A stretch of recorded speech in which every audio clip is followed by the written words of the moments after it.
Did America betray Afghanistan? Leave it to fight the Taliban alone?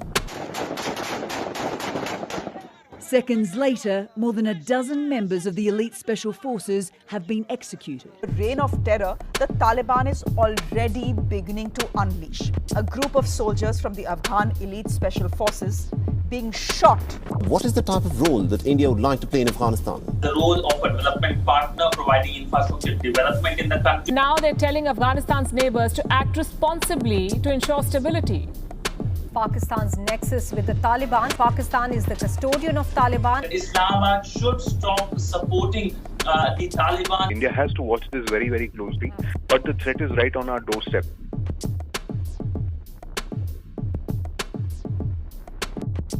The Taliban is growing stronger. The Al-Qaeda is very much around. Forget reigning in terror. They have legitimized terrorists as stakeholders. If they come back to Afghanistan, so we have lost all of these rights to go out or even go out of home. I don't like scarf, but I can like. She has to wear a scarf. If Taliban come, I have to wear a scarf, and it's awful for me. So what objectives has the US achieved?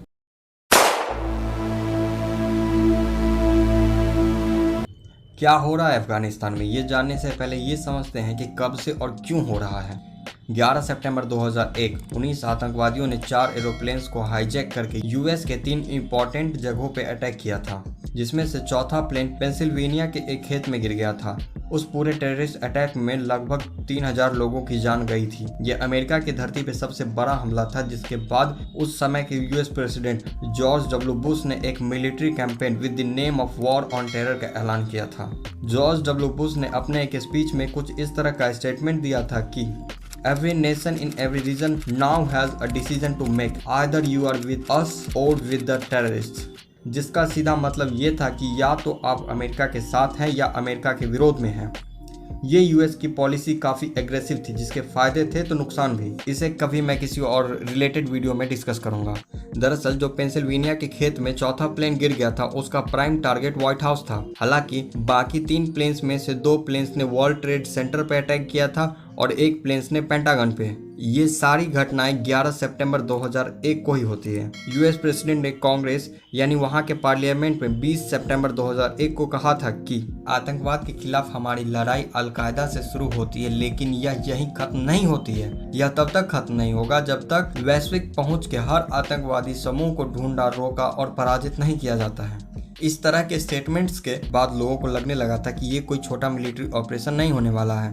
उस वक्त के defence secretary Donald रम्सफील्ड ने enduring freedom के ऐलान के वक्त ही कहा था कि इस लड़ाई में सालों लगेंगे, पर कितने साल शायद यूएस अथॉरिटी को कोई इसका सही अंदाजा नहीं रहा होगा। 7 अक्टूबर 2001 यूएसए और यूके अफगानिस्तान में तालिबान और अलकायदा के ट्रेनिंग कैंप्स को टारगेट करके एयर स्ट्राइक किए।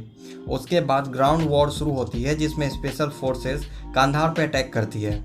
फिर नेटो कंट्रीज की फोर्सेस भी ज्वाइन करती है, जैसे ब्रिटेन तो था ही, साथ में Turkey, Germany, Italy, Netherland, France और पोलैंड की फोर्सेस भी अफगानिस्तान में डिप्लॉय होती है। फिर धीरे धीरे तालिबान के सारे स्ट्रॉन्ग होल्ड्स यूएस और नेटो फोर्सेस के कंट्रोल में आने लगा था, जैसे द अफगान नॉर्दर्न अलायंस ने मजार शरीफ को कैप्चर कर लिया था। फिर काबुल भी। एयर स्ट्राइक और ग्राउंड स्ट्राइक्स के बाद यूएसए और एएनए अफगानिस्तान नॉर्दर्न अलायंस के कंट्रोल में आ गया था। 6 से 17 दिसंबर तक world famous anti terror operation तोरा बोरा में हुआ था, जिसमें एक साइड अलकायदा के टेररिस्ट और दूसरी तरफ यूएस के नेतृत्व में कोलिशन फोर्सेस थी। तोरा बोरा की पहाड़ी में केव्स यानी गुफाओं का एक कॉम्प्लेक्स नेटवर्क था, जिसका फायदा उठाकर Al Qaeda chief Osama bin Laden वहां से बच निकला था। इसके बाद 2004 में हामिद करजाई अफगानिस्तान के फर्स्ट डेमोक्रेटिकली इलेक्टेड प्रेसिडेंट बने, जिनको यूएस का सपोर्ट था।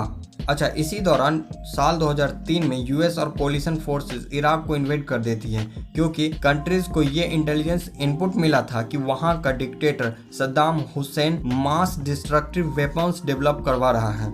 यूएस और कोलिशन फोर्सेस का अटैक काफी स्ट्रांग था, जिसके बाद एक सुसाइड बॉम्बर ट्रक लेकर यूनाइटेड नेशन हेडक्वार्टर बगदाद में घुस जाता है, जिसमें 23 लोगों की डेथ हुई थी, इंक्लूडिंग टॉप यूएन ऑफिशियल।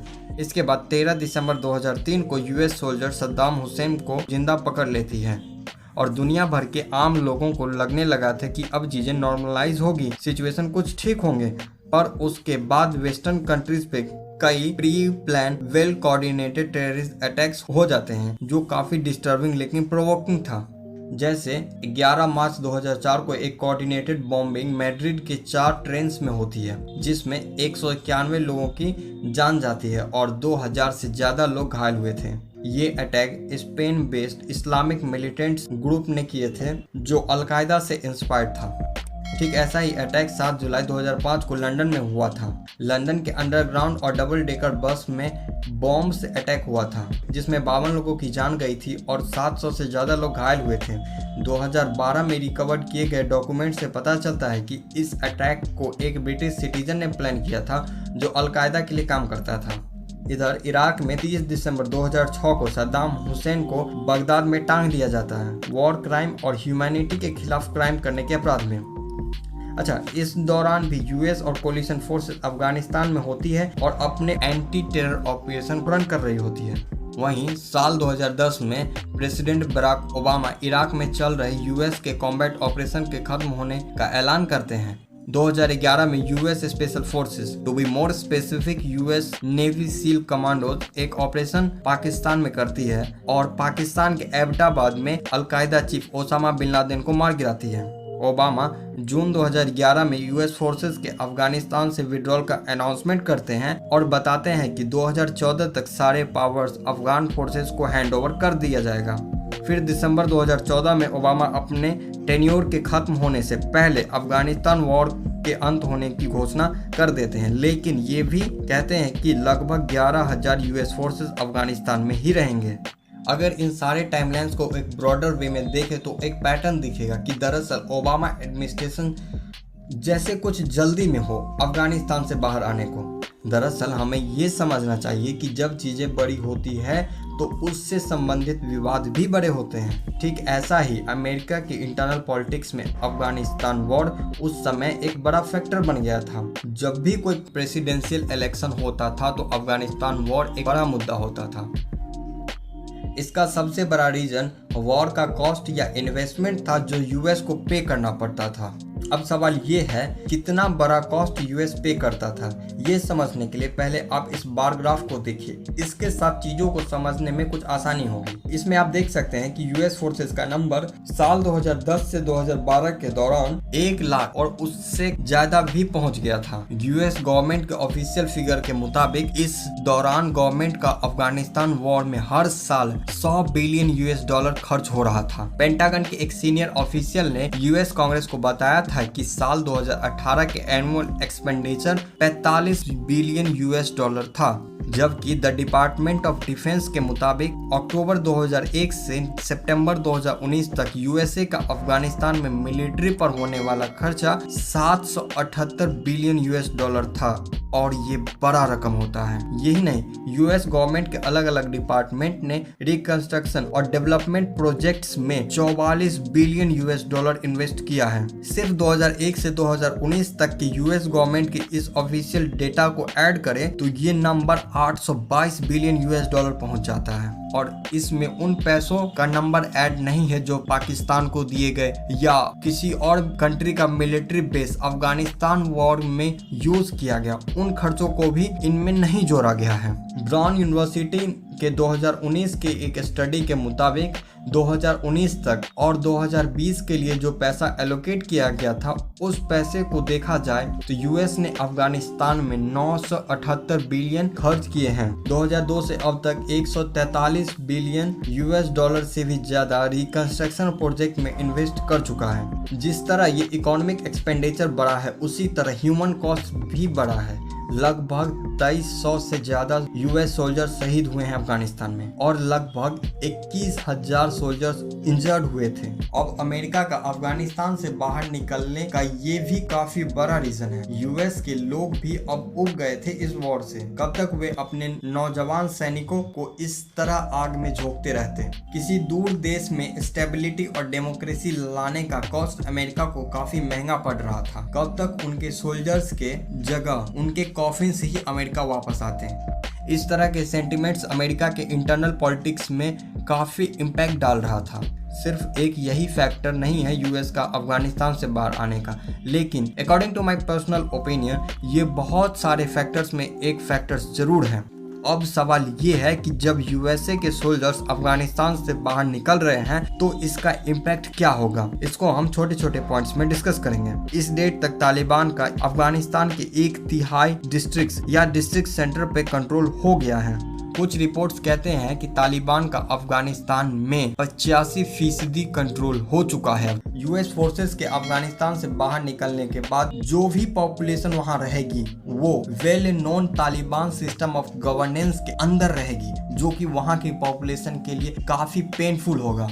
जिन लोगों को तालिबान सिस्टम ऑफ गवर्नेंस का कुछ भी आइडिया नहीं है, उन्हें बता दूं कि हाल में ही अफगानिस्तान के जितने भी डिस्ट्रिक्ट्स पर तालिबान का कंट्रोल हुआ है, उन सारे डिस्ट्रिक्ट्स पे तालिबान ने कुछ सेट्स ऑफ रूल लागू कर दिया है। जैसे महिलाएं अकेले घर से बाहर नहीं निकल सकती हैं, जो मेल पॉपुलेशन है उसे अपनी दाढ़ी बढ़ानी होगी।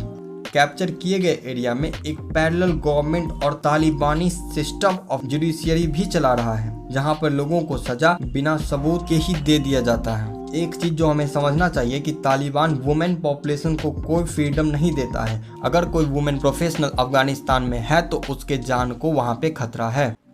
Activists have urged the Biden administration to provide visas specifically for vulnerable women and women advocates who are at a risk after foreign troops pull out from Afghanistan. United States could now possibly consider offering an expedited visa path for vulnerable Afghans. The Biden administration is considering an expedited visa path for vulnerable Afghan women who may become targets of the Taliban. That's according to US officials. Women politicians, journalists and activists continue to face intimidation, discrimination and violence. Women police officers, media workers, judges and medical workers have been assassinated in Afghanistan as foreign military have left the country. Women who appear on TV and radio face particular threats, Human Rights Watch wrote in April. Human rights groups are calling for up to 2,000 visas specifically for vulnerable women and women's advocates. After the US military pullout of Afghanistan this month, अब सवाल ये है कि अफगानिस्तान की democratically elected government क्या कर रही है।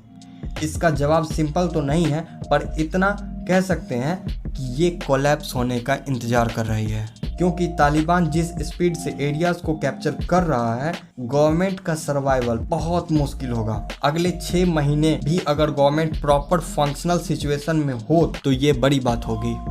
यूएसए ट्रूप्स को जिस तरह से विड्रॉल कर रहा है, मुझे नहीं लगता कि ये सितंबर का भी इंतजार करेंगे। जिस तरह से फोर्सेस को रातों रात यूएस विड्रॉ कर रहा है, ये अफगानिस्तान के लिए सुसाइडल मूव है। मेरे हिसाब से यूएसए अफगान पॉपुलेशन को बारूद के ढेर पर बैठा के छोड़ रहा है। ये उस वॉर को फिर से स्टार्ट करके जा रहा है जिसमें सिर्फ अफगान फोर्सेस और अफगान पॉपुलेशन का ही खून बहेगा। देखिए, हमें ये समझना होगा कि जो बाइडेन का ये विड्रॉल का ऐलान करने वाला मूव काफ़ी प्रॉब्लमेटिक है, और ऊपर से डेट अनाउंस करना कि यूएस फोर्सेस 11 सितंबर के बाद अफगानिस्तान में नहीं रहेगी, ये उस प्रॉब्लम को और ज़्यादा बढ़ाती है। हो सकता है कि ऐसा करने से जो बाइडेन को यूएसए के डोमेस्टिक पॉलिटिक्स में कुछ फ़ायदा मिले, मगर हमें ये नहीं भूलना चाहिए कि ये ऑप्शन डोनाल्ड ट्रंप के पास भी था। वो भी ऐसा कर सकते थे और शायद वो सेकेंड टर्म प्रेसिडेंट भी बन सकते थे, क्योंकि अफगानिस्तान वॉर यूएसए के पॉपुलेशन के लिए काफ़ी बड़ा इमोशनल इशू है। पर डोनाल्ड ट्रंप ने ऐसा नहीं किया। शायद उन्हें चीज़ों का अनुमान था कि ऐसा करने का क्या परिणाम हो सकता है। एक्स यूएसए प्रेसिडेंट ने भी बाइडेन एडमिनिस्ट्रेशन के इस फैसले का आलोचना किया है। जो बाइडेन को अफगानिस्तान से ट्रुप्स निकालना ही था तो वो ऐसा कर सकते थे कि वो ट्रुप्स के नंबर्स को और कम कर सकते थे। वहाँ पर जितने भी मिलिट्री बेसेस थे सिर्फ उनको ही डिफेंड करने जितना फोर्सेस रखते वो ग्राउंड इंटेलिजेंस पे और काम करते। अगर फोर्सेस को कोई एक्स्ट्रा ऑपरेशन की ज़रूरत लगती तो वो करते, नहीं तो वो सिर्फ रीजन और अफगानिस्तान गवर्नमेंट को स्टेबल रखते और अफगान फोर्सेस को ट्रेनिंग वेपन देकर और भी स्ट्रॉन्ग करते। इंफ्रास्ट्रक्चर और इकोनॉमिक डेवलपमेंट भी अपने सोर्सेज से करवाते। हाँ, ये बात है कि जितना ये चीज़ें सुनने में अच्छी लगती है उतना ही एक्सपेंसिव और टाइम टेकिंग भी है और इसका फ़ायदा तो जो बाइडेन या किसी और पॉलिटिशियन को नहीं हो सकता था। पर सिक्का का दूसरा पहलू ये है कि यूएसए ही इस खर्च को क्यों करे, यूएसए या नेटो फोर्सेस ही अपने जवानों की शहादत क्यों दे। इसका जवाब आप मुझे कमेंट सेक्शन में जरूर बताइएगा। That's it for today guys, thank you so much कि आपने वीडियो को यहाँ तक देखा। अब आप कमेंट्स करके बता सकते हैं कि वीडियो कैसा लगा, ये भी लिख सकते हैं कि आपको जॉर्ज डब्ल्यू बुश का अफगानिस्तान को इन्वेट करने का फैसला कैसा लगा, जो बाइडेन का विड्रॉल का फैसला कैसा लगा। Thank you so much. भाइयों, शेर बनो, जवाब दो, ना शेर बन सको तो शेयर करो, दबा के शेयर